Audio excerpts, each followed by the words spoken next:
I think most of us have a list of self care activities that we do, not all the time, but frequently, which gives us some sort of satisfaction and just makes us a little bit happier. And doing this is one of them for me personally.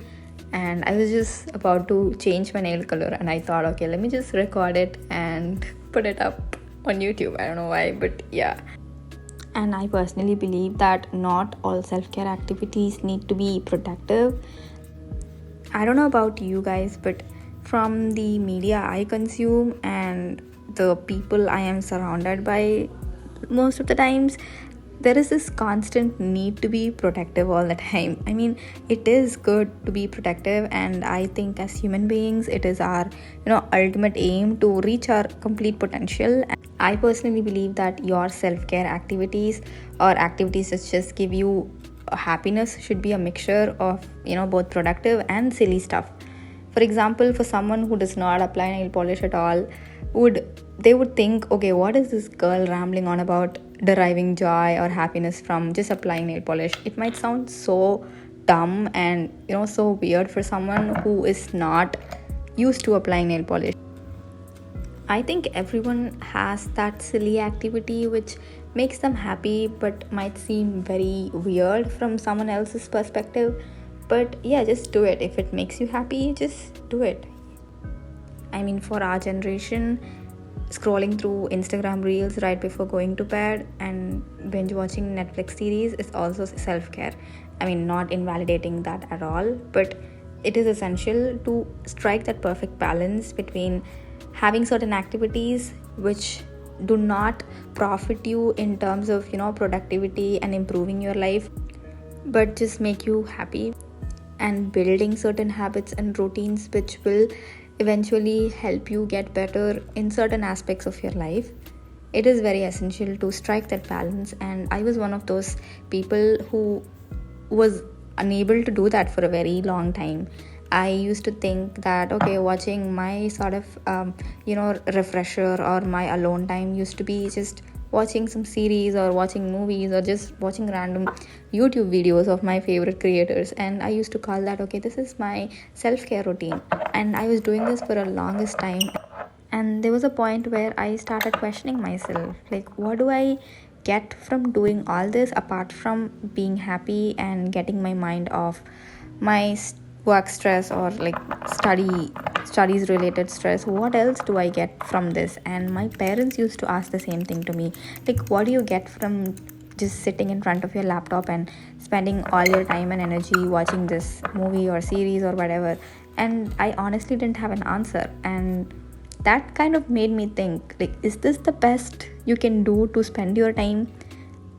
Surely there must be things better than this that will help me grow as a person.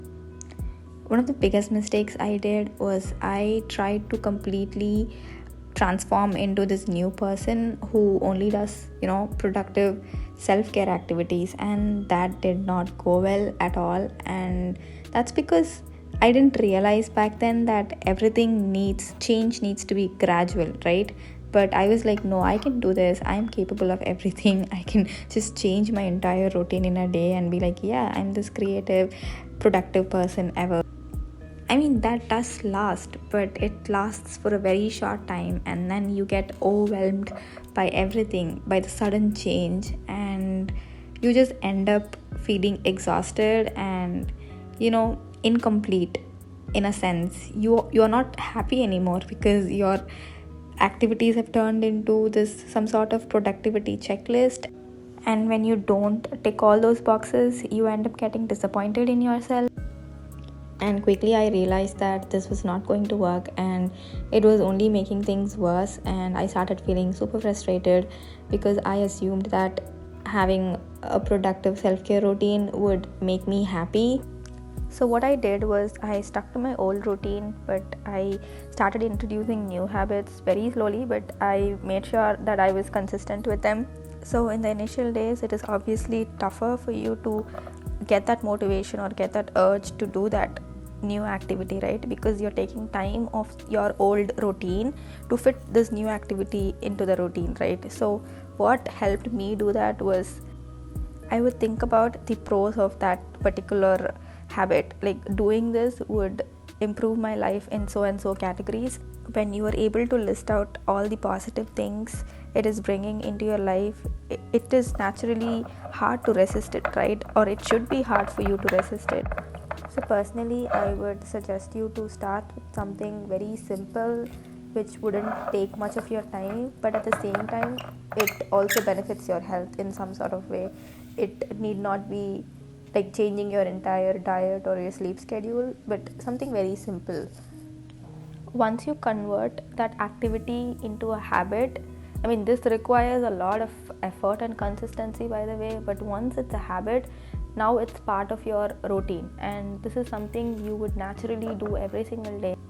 And trust me, when you've converted this small activity, which takes about a minute or 5 minutes of your time, into a habit, it gives you immense confidence. It makes you feel like you can bring about any change in your life.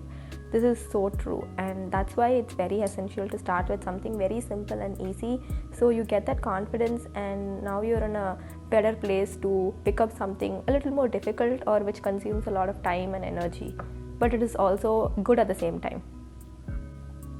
And I personally believe that you cannot confine self-care activities to hobbies like painting, drawing, singing, dancing, etc. They're hobbies and they can be self-care. I mean, they are self-care activity. But taking steps to rectify your toxic traits which pull you down and affect you mentally and physically is also self-care. And I have immense respect for people who have a very proper and healthy sleep schedule. I have been having a hard time trying to switch into a healthy sleep schedule because it's so weird. I love sleeping, but I don't prioritize it at all. It's always let me just watch one more episode, and one becomes two, and then I end up sleeping at 1 or 2 a.m. and I just feel tired the next day. The one thing I plan to work on in 2024 is my sleep schedule, and hopefully I succeed in it, and I plan on documenting it as well. So yeah, let's see. Hopefully, wait for the video where I post how I fixed my sleep schedule.